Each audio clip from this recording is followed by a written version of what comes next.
Hello everyone, welcome back to my channel. I'm sorry this video is late. Today I'm coming at you with my March wrap up. The fact that it's already March is beyond me. It's simply beyond me how it's already almost April, okay?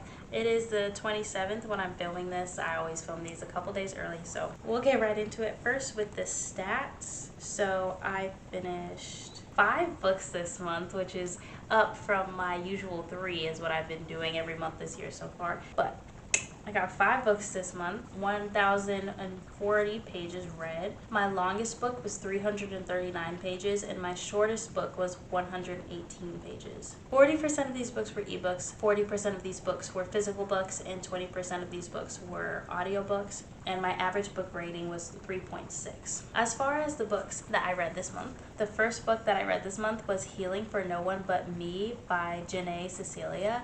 And honestly, I gave this 3 stars and I cannot remember much about it at all. All I know is that I was in a bit of a reading slump, and I tend to go for poetry when I am in reading slumps, specifically because they're just so easy to read and they are enjoyable. So I do remember the feeling of this poetry collection and that it just felt nice and felt easy, like something I could just do just to get back into the swing of reading things, and it was that, and I honestly don't have that much to say about it. The next book that I finished in March was Love in Other Words by Christina Lauren, and this book I also gave 3 stars. I know this might be an unpopular opinion, however, I didn't feel as though anything particularly stood out to me in this book. It just seemed like a standard second chance romance, and I've read a lot of second chance romance. It's one of my favorite tropes, and besides the ending, nothing really like grasped me. Like, I finished the book, so it was enjoyable and it was a light read. It felt like a spring kind of read, especially with the cover of the book, but besides that, nothing really stood out to me in the book. It, like, they knew each other as kids, dated as teens, broke up, came back together when they're older, you know, that sort of thing. And I feel like there were other second chance romances that I've liked more, but it was a fun time to read this book.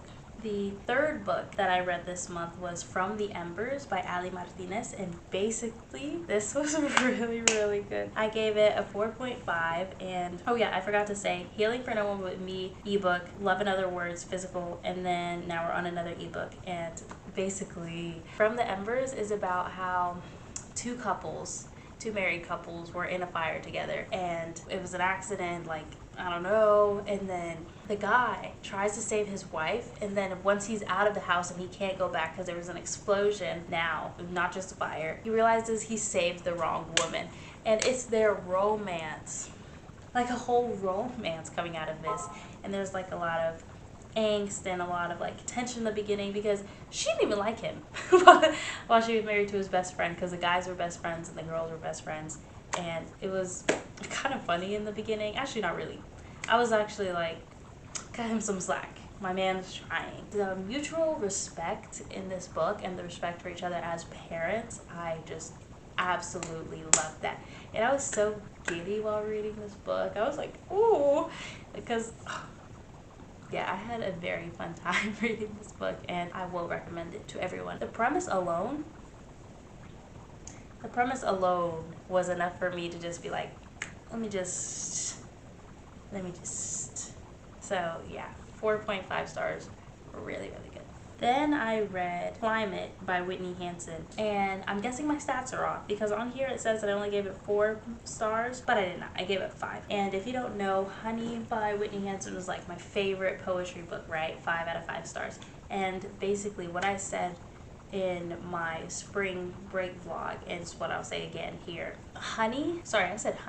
Home, I would like live and die for that book, like Shot It From the Rooftops, those poems, and that's the type of 5 stars that I would give that. However, this book, Climate, I would like hold it at night. If I needed a friend, I would go to it. If I was like sad or something like that, like get a nice warm cup of hot chocolate, like that type of thing. That's the type of 5 stars I would give this book. And basically, I'd say Climate, though it does kind of focus on romantic relationships and stuff like that, I think it focuses more on one's relationship with themselves and how they're kind of like showing up in the world, and it's just a really good poetry collection. The last book that I read this month was yet another book for my senior capstone class that I'm taking this semester, and it's called Factfulness by Hans Rosling, and it was really good. I gave it a 3.5 stars because I read Sapiens also for my senior capstone class, and I like that one more than this. That was a 4-star. And Factfulness basically just gives you, I guess, facts about the world, facts that people don't know, and there's a lot of data, a lot of graphs to back up all these things, and kind of telling people that the way you think the world works isn't really how it works, and how a lot of people think that the world is a lot worse off than it is. Not to say that it's perfect, but it is getting better. And so that was really cool to read and like actually have like statistics and graphs backing those things up, and it was really enlightening and inspiring as well. And I'm more of an optimist anyway, so it's nice to be like, oh, I can back this up now with actual facts. And then for the book that I'm reading right now, which I was sure that I was going to have this done by the end of the month, but it got slow. So I'm still reading it, and that is called The Co-op by Tara DeWitt, I believe. I'll put it right here.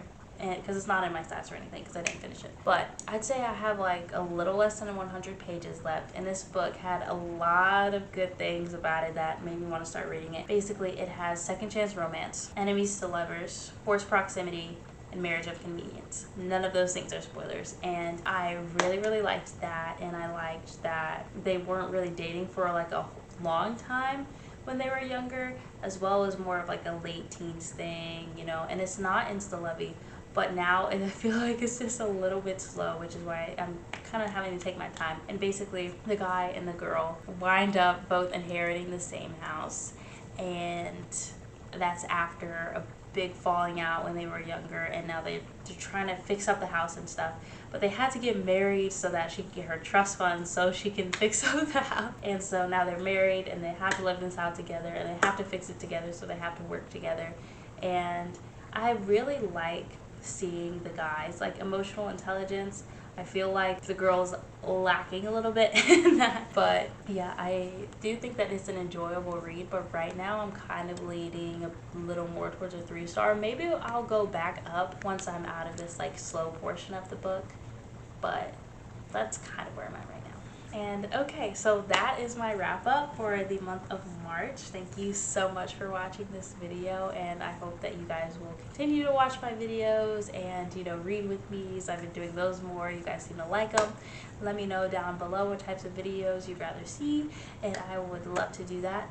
My Instagram will be linked down below, as well as my TikToks, I believe, will be linked down below. I'm also a life coach, so that email will be below as well. And just thank you so much for watching. Please like and subscribe, and I will see you in the next video. Bye.